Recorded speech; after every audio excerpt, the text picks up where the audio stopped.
This is KGW News at 11. We begin tonight with an alarming number of overdoses in downtown Portland. Welcome to KGW News. I'm Blair Best. Portland police responded to 11 overdoses on Friday, and 3 people died.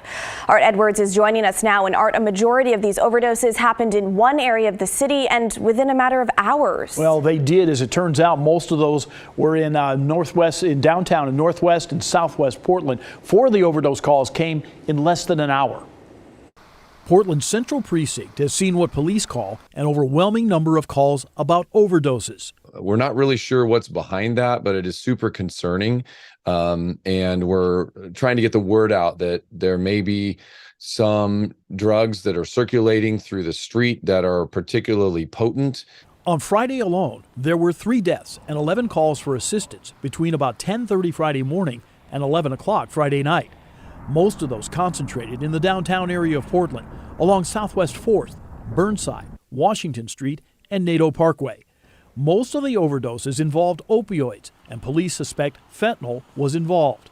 Officers used Narcan to try to save lives in 6 of the incidents. We administer Narcan, and almost instantaneously it has caused them to wake up, start breathing again, and given them a chance to survive. Police also say quick notification by community members is important. It can give those who overdose the chance to survive. Oregon law provides immunity from drug-related offenses for those calling for emergency medical assistance. Our primary concern is to get there and administer help for the person who's overdosing. We want to give them an opportunity to get medical care and get the help they need. Now, police also say one of the challenges that they have right now is not having enough Narcan available. Most officers in the Central Precinct do have some, but it isn't spread all the way throughout the police bureau. All right, Art, thank you. Well, now to more sobering numbers from Portland police tonight. There have been 19 homicides in the Rose City so far this year, and 10 of them happened just last month. Here's a look at the impact it's having on neighborhoods across the city and what activists are now doing to try and stop it. Shootings in nearly every corner of the city are leaving Portlanders on edge. I understand how people are frightened here. Absolutely, I would be if it was in my neighborhood. The most recent happened in the Lentz neighborhood around 10:15 Friday night along Southeast Crystal Springs Boulevard. When officers arrived, they found one woman dead and the suspect gone. No arrests have been made. It's terrible wherever it happens. I mean, it's not just us, it's all of Portland. Last weekend, there were 4 confirmed shootings, including the deadliest one of the year, where 3 people died, including 2 Portland high school students. They were shot and killed in broad daylight Saturday afternoon while driving through the North Portsmouth neighborhood. No arrests have been made in that case either. Shocked that this happened. The very idea that this could happen, I hear witnesses here said there were 10 to 15 shots. That's a lot of bullets flying around. A KGW crew was there when a family of one of the victims added flowers to this small memorial. What I see out here is a lot of misery, a lot of sorrow, and mostly just a whole bunch of trauma for our youth. Lionel Irving runs a nonprofit focused on curbing the city's gun violence, especially around young people. So we can have that positive influence is contagious. His nonprofit, Love is Stronger, is one of 4 groups getting $100,000 from the city for more outreach work. It's a whole bunch of different ways that we could attack this, but we need to do it all together and cut all that red tape out of there.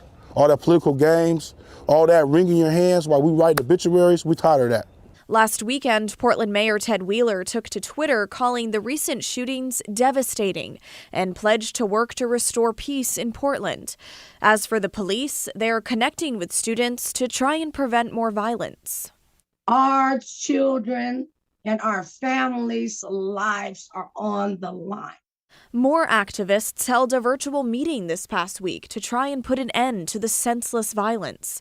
On April 15th, they're holding a community rally at Jefferson High School.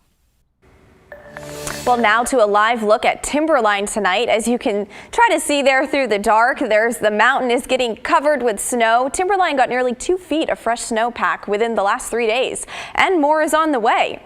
Well, here's a live look at our Rose City Skycam, where frequent showers hit the city overnight and continued throughout most of the day today. Forecaster Daisy Caballero is joining me in the studio now. And Daisy, is this rain going to last throughout the weekend? Blair, we are expecting to see on and off showers for much of tomorrow, and that will probably continue also as we're kicking off our work week. But let me show you what our satellite and radar is showing us within the last 12 hours or so. Again, on and off showers, as you can see here. And like I just told Blair, this will continue. It is going to be a pretty wet start to our new work week, so just obviously keep that in mind. But yeah, taking another live look right now, 43 degrees here in the Portland metro area. Those winds are pretty calm for the most part. Taking a look at our highs, most of us barely saw 50 degrees. Vancouver, 51, 52 for Portland, 50 degrees for McMinnville, and a little bit cooler as we're looking over east, 46 LeGrand, 47 Baker City. And yeah, Timberline saw a lot of snow today, and more is on the way.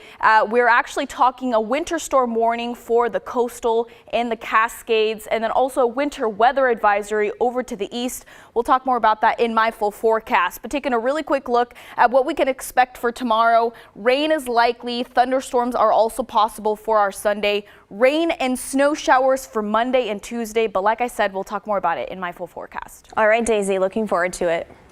Well, back to your local headlines. Take a look at your screens. This man named Stephen Burton is missing tonight.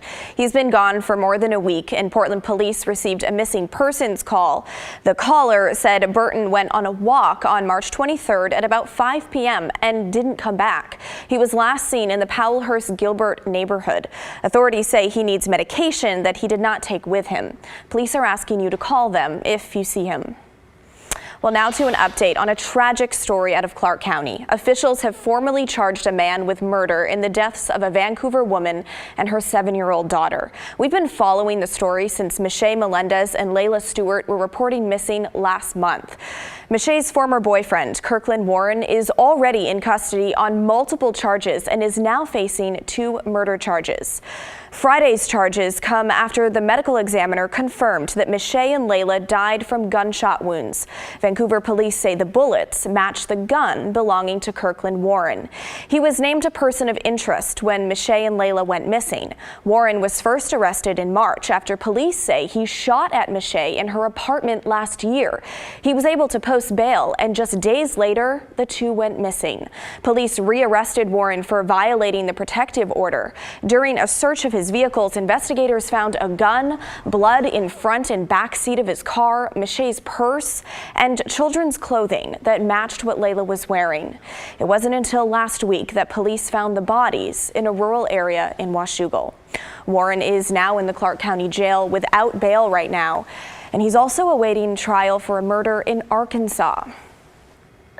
Well, developing tonight, a suspect has been arrested and charged with 2 brutal attacks and robberies in downtown Portland.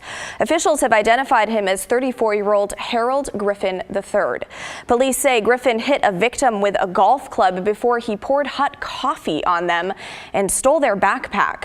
That was at 5th and Salmon. And 1 day later, and a few blocks north at 5th and Burnside, police say Griffin attacked another man. Police say that victim was found unconscious on the sidewalk. He'd also been robbed. Now, we talked to people who live or work downtown about how these seemingly random attacks keep hurting downtown's struggling reputation.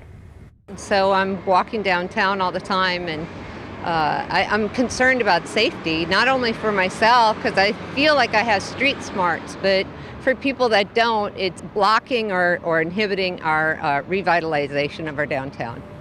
Griffin was arrested Friday morning following a disturbance at Southwest 4th and Washington. He's now charged with multiple felony counts.